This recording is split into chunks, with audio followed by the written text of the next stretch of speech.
How's everyone doing? Good. It's good to be up here again. Okay, so today we're going to discuss God Unboxed. And I'll try to move around a little bit because I see you stretching your necks. Developing eyes to see Jesus as he is. We're going to go through an intro, then we'll talk about Bethesda. The variant doesn't matter. God Unboxed, when our faith is stuck, and finally, now follow me, which is a really good conclusion. So let's start with our intro. Paul expressed a couple weeks back when he started that John wrote his gospel around 7 particular miracles that he chose in order that people would be able to believe the gospel. So he styled them a certain way on purpose. Now, when you look at the Gospel of Matthew, miracles are mentioned that Jesus did, but you have some summary statements like the people came and Jesus healed them all. Summary. You don't see all the details. So the miracles are a little bit less important than the teaching of Jesus in the Gospel of Matthew, for example. However, in John, it's different. The miracles are the message of Jesus. And the reason why is because when the miracle is done, you need to look at who it's being done to, why it's being done, the surrounding circumstances, because that teaches you the character of God and how he's approaching people in situations. So you're going to see that come alive in John, hopefully. 2 men side by side. In last week's story, we witnessed a man who had faith in Jesus and he received a miracle, right? It changes this week. This week we will see what Jesus does with a man who needs a miracle but has no faith, okay? This is not in contradiction to what Paul taught us last week. We come to Jesus through faith, we believe, but what we need to understand is that in the Gospel of John, Jesus is creating faith in people who don't have faith. And Jesus is increasing people's faith who already have some, okay?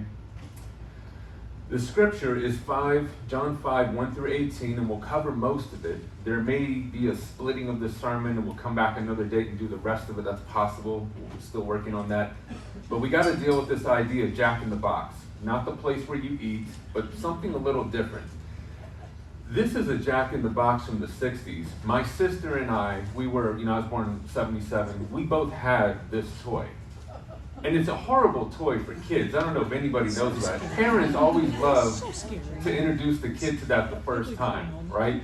So step 1, you take an unsuspecting toddler and put him face to face with that box. Step 2, the child cranks the lever. Step 3, the creepy clown pops out of the box. Step 4, the toddler requests immediate diaper change. Now, if you can just get that clown in your head, now you know why me and my sister spent the better part of our childhoods in counseling, right? Not a good toy, so I'm giving all the kids a warning. Don't open the box, okay? All right, so unboxing God. We are prone to put God in a box, to limit him. It's just what we do because we're human and because we're sinful, and we like to take our limitations and project those onto God. Jesus, metaphorically, is going to come alongside us and help us crank that box so that God can come out of the box. Now, God is not in a box. We know that. That's not what I'm saying. But in our minds, we've got to let God be God, and that's what we're going to talk about this morning. All right, that was the intro. Bethesda, Israel, not Maryland. After these things, there was a feast of the Jews, and Jesus went up to Jerusalem. So you may remember Jesus was in Cana, where he did the first miracle, which was wine, turning water to wine. And then he went to Jerusalem and he cleaned out the temple, right? And then he goes back toward Galilee and he passes through Samaria, where strangely, he hides his identity from the Jews publicly, but he reveals that he's the Messiah to the woman at the well. Then he makes his way back up to Cana and then goes to Capernaum. And that's where he healed the royal official his son that Paul talked about last week. And then he goes back to Jerusalem. So Jesus is, going like this, all right? Now, why would Jesus go to Jerusalem again? Well, there's going to be a lot of people in Jerusalem at this particular time because it tells us that there is a feast of the Jews. And we don't know which feast, and it doesn't matter. Everybody's going to flock to Jerusalem at this time. He's probably cloaked. I don't know that for sure, but the way people didn't recognize him and he was able to deal with people tells me he was kind of hidden to some extent. And that's because he wanted to be hidden, because some people wanted to make him king, and it wasn't his time because he needed to die for our sins. Other people wanted to kill him, which was okay because he came to do that, but not at that time. So what you really see here is that when Jesus is going to perform this miracle, he's going to walk away, and everybody everywhere is just going to be amazed at what happens, and it's going to draw attention to this one fact. God's kingdom is breaking into our world, and we're seeing the effects of something we've never seen before. The Messiah is here. We just don't have to believe what he's saying. We can see the effect. All right. Now in Jerusalem, by the sheep gate, there is a pool, which in Hebrew is called Bethesda, having 5 porticos, and that just means a porch, okay? In these porticos lay a multitude of those who were sick, blind, limping, or paralyzed, waiting for the moving of the waters. For an angel of the Lord went down at certain seasons into the pool and stirred up the water. Whoever then first, after stirring up the water, stepped in, was made well from whatever disease with which he was afflicted. That's kind of an exciting place to be if you're sick. This is the pool of Bethesda. Now this is not the real place. This is an artist's recreation of the scene here. But you're looking at King Herod's, recreation over here, and you've got the temple up here at the top. You've got the sheep gate there at the bottom. That's where you would take your sacrifices and walk them in through that door. And then you've got Bethesda down here, which really is the pools of Bethesda, because there's 2 of them, those 2 square enclosures that you can see there, right? Now, some facts about Bethesda that will help us is in Aramaic, that's the language they were speaking in Jesus' day in this place. It means house of mercy, and it's an appropriate name, I think, if people are getting healed here. It is fed by springs of water. Now, those springs would come out of the ground, and I think they built these structures around it so they would fill up with the water. And apparently people were getting healed here. There are 5 porches. Now, if you're like me, you're seeing 2 squares, and each square has 4 sides, which is 8 sides, so I don't know how they get 5. This is how they counted it. This was side number 1. This was side number 2. Side number 3 would be that whole wall there, 4, and then 5. And so there you can see what John is saying, 5 porches. There were 2 reservoirs that were discovered in 1888. Remember, I told you that this was reconstructed. Before this time, this was all covered in, this ground right here. Nobody had even known that these things were here, except that the Bible said that they were here. So Conrad Schick is his name. When they were building or redoing St. Anne's Church, which is just off to the side here, he began to dig, and he discovered these 2 reservoirs, 55 feet long and 65 feet long. So let's get a look at what one of those actually looks like. This is what he dug down and discovered, right? A lot of digging involved here. On that wall on that right side, the other pool is on the other side of that, so both pools are here. But that's pretty amazing. And the reason why I bring this up is because all the young people in this room need to be aware. The world hates God. The world doesn't want to be run by God. They don't want to be under God's authority. So they don't like the Bible, because that reveals to us how we can be under God's authority and that we're not God. And so in our secular classes in college, I had notorious professors who wanted to point out that God cannot be real and he's not real, and it's more logical to believe that God doesn't exist than that he does. And your Bible is filled with lies and none of it's true and it's all inaccurate. The more we keep digging in the ground, the more we keep discovering how true the Bible is. So keep that in mind when they start throwing that stuff your way, okay? Sick people. Sick people were all over this place, like we said, and of course they were limping and sick and blind and had more than a head cold like these people, okay? And then you have the pool down here. Now, that water probably came out of that enclosure right there and filled up a bigger place, so they might not have been that close to the pool. But we don't know exactly what it looked like because we're going off of, the imagery we have here. All right, that's Bethesda. You got to look into the place where it all happened at. The variant doesn't matter. I don't want to lose you here, but I have to say this or somebody's going to throw something at me. Who's reading a King James Bible right now? Shame on you. No. No, that's totally okay. I read the King James myself. I was raised on King James, right? In your King James Bible, you will see these words. In some of your other versions, you will not see these words. They are either footnoted at the bottom, or they won't be there at all. And verse 4 will be missing. You'll see verse 5, jump 3 to 5, like that. Let me try to explain this a little bit. When John wrote his gospel in the year 85 or 95 AD, anywhere in that time period, he writes that, he sends it to a church. He's writing with a reed pen. He's writing on papyrus, which is woven together somewhat like this, and it's very flimsy, and it doesn't last very long. And so when he writes it and he sends it out, some scribe is going to take that and write 10 copies of that and send that to 10 other churches. And then those scribes are going to read that and write 10 copies of that and send those out as well. You don't have a fax machine or a copier to get an exact copy of things. What happens is, as you go further out in time and in space, the copies tend to change. Some of the wording gets a little different. It's like the telephone game. Now, there's no cause for alarm here, and I'm going to tell you why. But there are three main text types. So what we did was, not me, but the textual criticism field of the Bible, they've grouped the various types of texts that we see that have the same characteristics. They've grouped them together.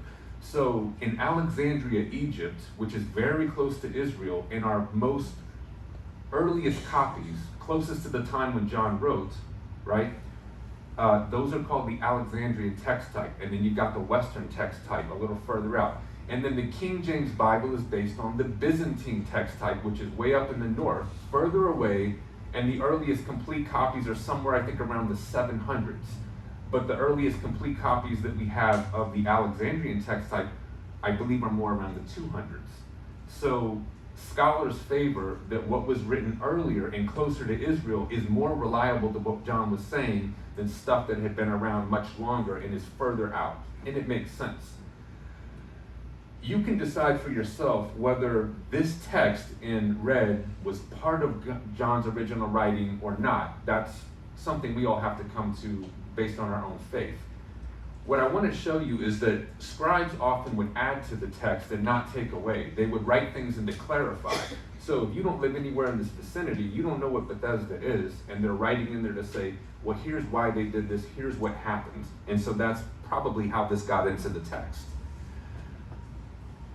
What I need you to understand is no major biblical doctrine, no major part of the Bible in any way, shape, or form is changed, altered, not understandable, or at risk at all because we have these variations in our manuscripts, because we can get down to the original.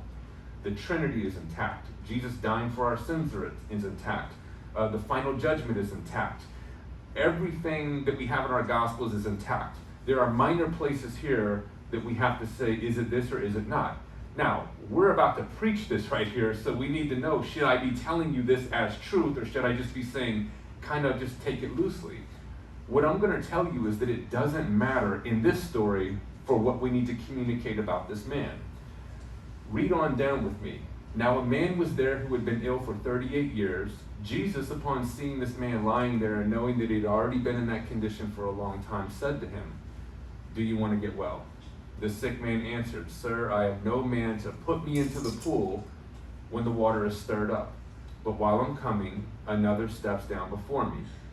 Whether or not an angel stirs up this water and causes a miracle, or whether the water just bubbles up all on its own from the spring and has some kind of medicinal properties, does not matter for the story, because this is what we learn about the man.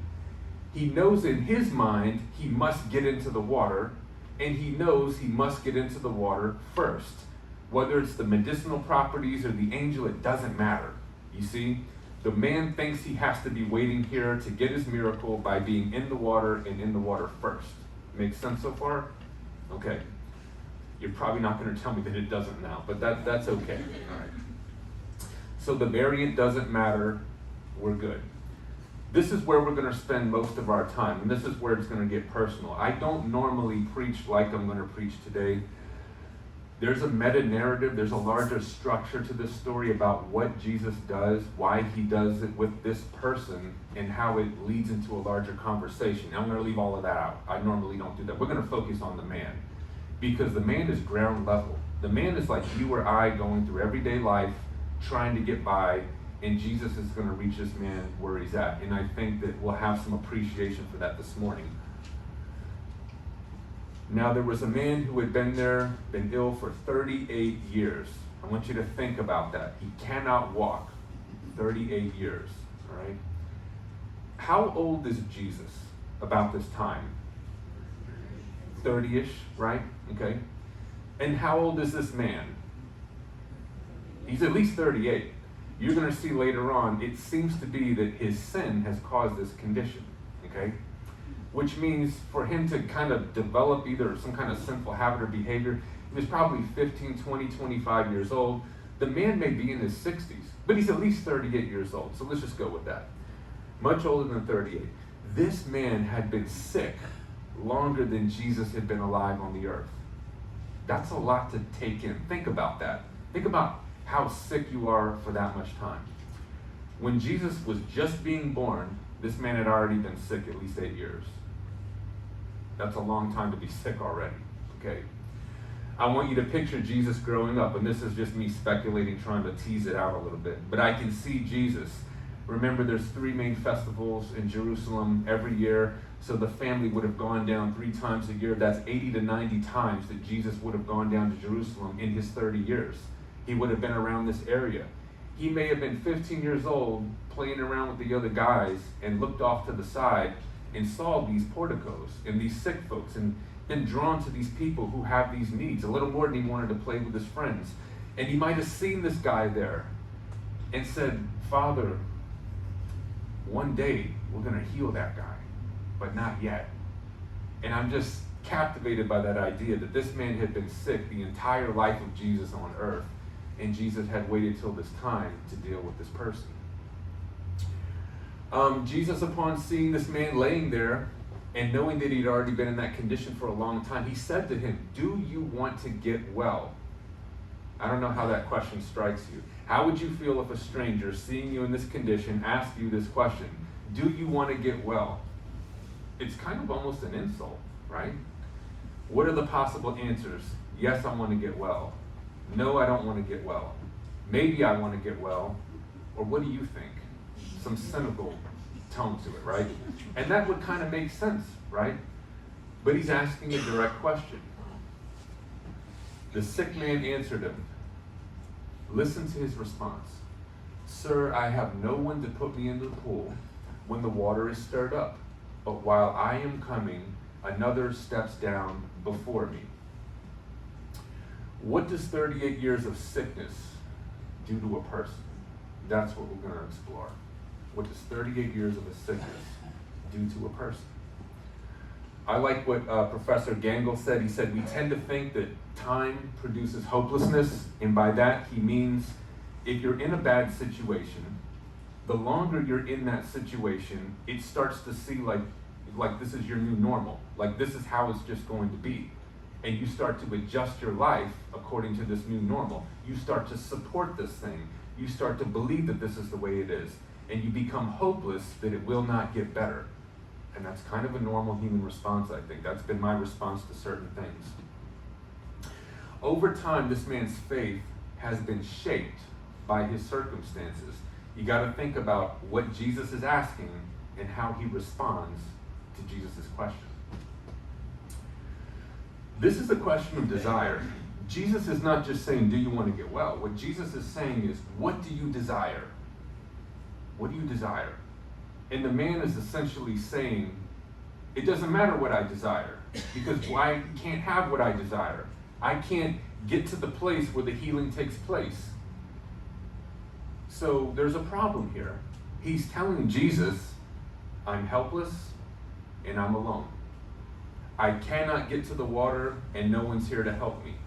I am at the water's edge right here, and I still can't get to the water in time, and so I'm a million miles away from my miracle, even though the miracle is right here in front of me. I'm alone. I have no one to put me in. Just cut that off. I have no one. I've got no one. No one has ever thought after they got healed to turn around and wait with me so that they can help me get into the pool. I've got no one. I've got all these people around me, and I'm the loneliest man here. This man is in a state of desperation. Why does Jesus choose this man? He could have healed anybody here. There seems to be no one more broken in this scene than this man right here. So what's the man's issue? He assumed that God worked under certain restrictions and limitations. He believed that getting into the water first at this particular pool was the only way that God would heal him. You see that. That was in his answer. He didn't say, I want to be healed. He said, here's why I can't be healed. Because the way the system works, it's broken. 38 years of sickness warped his faith. What can facing the same problem for an extended period of time do to your faith or do to my faith? Have you ever thought about that? Think of a marriage. Marriages are meant to last forever. So sometimes people are married a really long time. And a lot can happen within a marriage. Regretfully, my wife, well, not regretfully, this part, we've been married 26 years in April, okay? But regretfully, probably up until 2015, my sinful patterns and behaviors disrupted our marriage. Now, we never walked around displaying this. We looked like normal people. But the problems were there. And my wife may very well have felt, this is just the way it works. It's not going to get any better. It's not going to change. Well, God shook things up in 2015, and I began to deal with my life a little differently with him than I had before, and things got a little more serious. And there's an effect to that. But a lot of people don't see that all the time. What about relationships in your families? Fathers to children, right? You show up year after year to the Thanksgiving dinner or the Christmas event, and sometimes it's a good thing for some of us, but for others, it's just a reminder that there's a brokenness in this relationship, and whenever we get together, we can't sort things out. And I can't change the other person. I'm just stuck here having to deal with this broken relationship. I'm praying, but nothing's changing. And I'm starting to wonder if anything's ever going to change. Is this even going to work? Is this helping? Think about addictions, idolatry, sinful behaviors, lust, pornography, alcoholism, drugs, shopaholics. It's all idolatry, everything. Just put it all in there together. All of these things, when you're trying to overcome them, and they come back twice as hard and you feel like you can't beat these things, it feels hopeless. I've been in some of these situations, and I can tell you what it feels like, and some of you know what that's like as well. And you wonder, does it even matter that I'm trying? The answer, of course, is yes, it does, but it's not feeling like that right now. Jesus said to him, get up, pick up your pallet, and walk. Immediately the man became well, and he picked up his pallet and he began to walk. What just happened? Well, this man can't get to the miracle, so God brought the miracle to the man. That's an act of divine mercy, and that's the nature of God. That's why I told you in John, the miracle shows you the heart of God. A little different than in the other Gospels. What came first, the chicken or the egg? Well, I don't know. But maybe the chicken, yeah, some of us think, okay. But the question really is, what came first? The man's faith or the miracle itself? Where is the man's faith in this story? He has none. And rather than require faith, Jesus is creating faith in the man. I want you to look at the order here. Jesus said, get up, pick up your pallet, and walked, and immediately the man became well first. After he became well, then he got up and walked. He needed Jesus to get him to the place where he could understand that God was with him, overcoming the situation. There are times that Jesus will show up to overcome our lack of faith and expand our view of himself. I wish I could tell you that I always walk in faith and not by sight, and I just believe to the end and there's never any issues, but that would be lying to you. You telling me that would probably be you lying to me as well, right? But I really have seen God in my life and the lives of others and in people like this, that Jesus will show up to overcome our lack of faith and help us see God differently than we ever have before. How did God heal this man? Through primary causality, right? Big words, right? Don't get lost in those. Let's see. I need 2 people to come up here with me. Any 2 people, I don't care who they are. 2 people. 1. I need another person. Okay, come on, come up here, right here. Yeah, this would be a good place. Yeah, all right. There's primary cause and there's secondary cause. Gary, I want you to stand right here. Francis, come over here and stand right here. Now, you're here, I'm gonna gently push you off and you're gonna fall down. Not on the ground, but just step down. So when I push you down, how did he get down there? I pushed him. The primary cause. Okay, come back up here. All right, now this is gonna work a little different. What if I push him into you and then you fall down? How did he get down there? I'm the primary cause, but you became the secondary cause. And from all he can see, you pushed him there, okay? So thank you, that was a great job, guys. Thank you for doing that. All right. Right. Okay, so you understand that God can work through primary cause and God can work through secondary cause, and it's important to know the difference. Let there be light, and there was light. That's primary cause. God speaks and it happens. God blew the breath of life, and Adam became a living soul, right? Direct. It's primary. But God also works through secondary causes. How did the Red Sea part? Moses. Okay. What actual event caused it to part? The wind. God sent an east wind, and we did a sermon 2 years ago at another building, and we showed you how scientifically, a scientist did this, that if wind blowing about 60 miles per hour against water that was 10 to 12 feet deep for about 10 to 12 to 14 hours, it would not only push all that water out of the way, it would dry the ground, and you would be able to walk across. So that miracle is a very possible miracle, and I know it's true. God used a secondary cause. He didn't take his hands and part the sea. He used the wind to do it, a secondary cause. Who feeds the birds of the air in Matthew? God. Your heavenly Father feeds the birds of the air, right? But sometimes I go in the backyard and I throw bread to the birds. So I feel like I'm feeding the birds. Well, God is feeding them through me, the secondary cause, right? So God uses primary and secondary cause. This man believes his miracle must be secondary cause. The only way God's going to heal me is if I get into the water at the right time. Otherwise, I don't get healed. And I've been banking on that for 38 years. Some of us are so fixated on secondary causes, like the doctor, this pill didn't work, I need to go get a different pill. My doctor's got the answer. And sometimes you need to back off and just say, God, what is the answer? God may have a miracle for you right there without you even realizing it. We can gather around you and pray, and God may do something none of us expected. Happens all the time. Others of us have to understand that God, while we're waiting on this miracle, I'm not going to my doctor, I'm waiting for the miracle. God is saying, I'm going to use a pill. That's just how it's going to work with you. That's my desire. That is a fig and that is a wine bottle.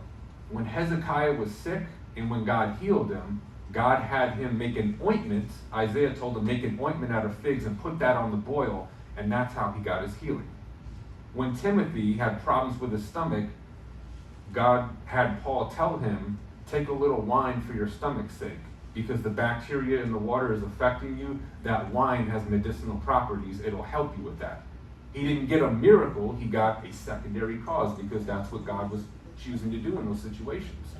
So we need to really understand, we got to seek God for how he's going to do things and open up our thinking to not limit God to how we think he's going to move, all right?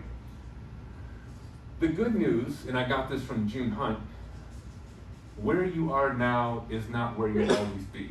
And that man for 38 years probably couldn't digest that. But it was true. Where he was at was not where he was always going to be. He just didn't know when it's going to happen. And I'm here to tell you, and I need to say it to myself, because I'm going through stuff too. Where we're at now is not where we're always going to be. God has not left us alone. I can't promise you how and when he's going to move, with what speed, or the nature of it, but he's not left us alone just because we feel like it's taking a long time. And I need you to comfort your heart with that, because I have to tell myself that, okay? All right, now follow me. Here's where it gets kind of good. So the Jews, the man leaves and he's carrying his pallet. See, Jesus set the whole thing up to cause problems because he wants to interrupt something. The Jews see the man that was cured and they tell him, it's a Sabbath and it's not permissible for you to carry your pallet. A pallet was a little mat that he would have been laying on. But he answered them, he who made me well was the one who said to me, pick up your pallet and walk. Now, it wasn't really wrong to be carrying your pallet around. That was just something you laid on. But the Pharisees and the Sadducees, as we learned in Bible study last Thursday, they're meticulous with creating new rules for mankind to follow. And they said, well, what is work on the Sabbath? It's doing anything at all. If you wore false teeth, they said, you're carrying those around in your mouth, therefore you're breaking the Sabbath. If you were a seamstress and you had your needle in your pocket and you forgot and you went out the front door, you broke the Sabbath because you're carrying a needle in your pocket. Like ridiculous stuff. And rather than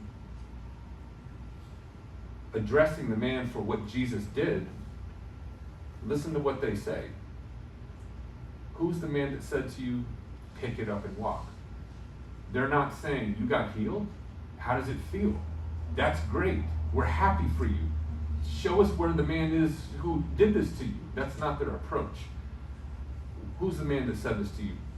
Pick it up and walk. Very critical, right? But the man who was healed did not know who it was, for Jesus had slipped away while he was in the crowd in that place. Afterward, Jesus found him in the temple and said to him, behold, you have become well. Do not sin anymore, so that nothing worse happens to you. Jesus was very interested in healing that man's body, but he wasn't content to leave him physically healed and spiritually broken. Now, we don't get the whole conversation that Jesus had with the man, because that's all Jesus said, but in the next verse it says that he said it was Jesus. So Jesus obviously told him more than the text says right here, okay? Jesus says essentially, there's a spiritual problem here, and you need to be with me. You need to be following me now. Do not sin anymore is a different way to say, follow me now, okay? Do not sin anymore so that nothing worse happens to you. Commentators are on the fence about what that means. I'm going to give you a graphic example of my life. When I was, my mother died when I was 13, shuffled around to my father and stepmother till about age 16, ran away frequently, was willing to live on fruit on trees just to get out of that place because I couldn't stand living there. Got on drugs really early, bad drugs, and married my wife at 18, and continued all of that behavior. I dedicated my life again to God at 19, very early on, but I had all the same friends. We had moved into Lauderhill, Florida, which is, there's no other way to say it, it's just a ghetto, okay? We lived next to Section 8 projects, and this was our apartment here.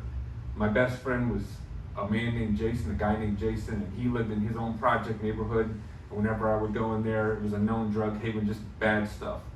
So one time when God was dealing with me, I was smoking marijuana and I had quit already, and I said, let me try this again.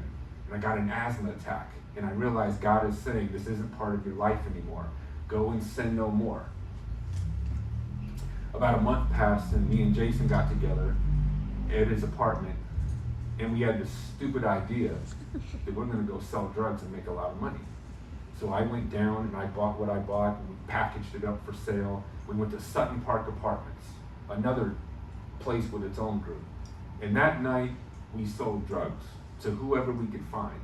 One eye looking out for police presence, the other eye looking out for other drug dealers so that we don't get ourselves in a jam. That night, I walked home. And remember, I already know this is not the way to go. God has cleaned this out of my life, but I'm not just going to use drugs now. I'm going to distribute this to a community. This is worse. So that night as I walk home, bent on my will, doing it my way, right before I got to my door, I passed the project area and I got to my door, and a car pulled around the corner really quick. It was about 11:30. And the guy said, hey, hey, hey. And I thought it was somebody I knew. So I turned around, and this guy's running at me with his gun out. And another guy's with him. And I don't know if they followed me from where I was at or what the situation was, but they threw me up against the wall. And all the jiu-jitsu and karate that I knew since I was 5, I forgot all that, right? And I'm just sitting there stunned. And I won't say what he was saying to me because it's not church talk. But the other guy came up and took everything out of my pockets. But I had my drugs in a bag, and I had it in the front of my drawer, so he didn't find it. Without even thinking, it's like my hand had no control over it. I went in there, I took out the drugs, and I put it in the guy with the gun's hands. And he stuck his hand out, and he took it, and they ran off. And my heart was pounding. And I went upstairs that night, and I said, God, I know you sent those guys. I know I've got no business dealing with this anymore. I know the gun couldn't go off unless you wanted it to. I forgive those 2 men, and I'm going to point in a different direction. And I knocked my head somewhere, in line with some of those things. But God was sending me a very clear message. I can do this all day. This can get as bad as you want, David. You're my child. You don't relegate me and put me in your pocket whenever you need a blessing and then you go live your life your way. You're going to live it my way because you're my child. And so I learned kind of the crux of this verse here. Do not sin anymore lest something worse happen to you, right? That's God's message for all of us.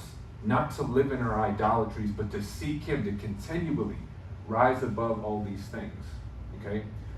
The 2 messages in this is to see God bigger than you ever have before, and to respond well to his grace when he changes your life. And by the way, when you read again, Jesus found the man, and the man was in the temple.